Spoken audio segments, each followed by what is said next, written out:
வணக்கம். திருப்பாவை 11ஆம் பாசுரம்.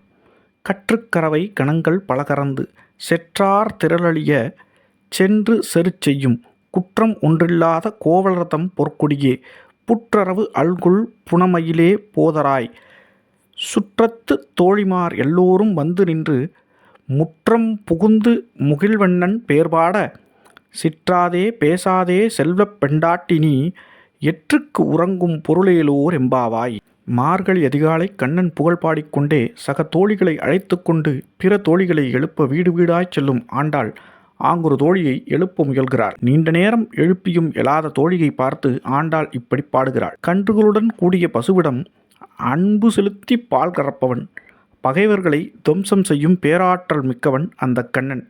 அதைப்போல அன்பும் ஆற்றலும் மிக்க ஆயர்குலத் தலைவனுக்கு பிறந்த மகளே, ஒரு குற்றமும் செய்யாதவளே, மெல்லிய இடையும் மென்மையான உடல் அமைப்பும் அமையப்பெற்ற நீ, நாங்கள் கண்ணன் புகழ் பாடும் சத்தம் கேட்டும் எழாதது ஏன்? இப்படி படுத்துறங்குவது உனக்கே நியாயமா? சீக்கிரம் எழுந்து வா, நாம் எல்லோரும் சென்று கூட்டாக கண்ணன் புகழ் பாடுவோம் எனக் கூறுகிறாள். பக்தி மார்க்கத்தில் கூட்டு பிரார்த்தனை செய்வது மிகச் சிறந்ததாக கருதப்படுகிறது.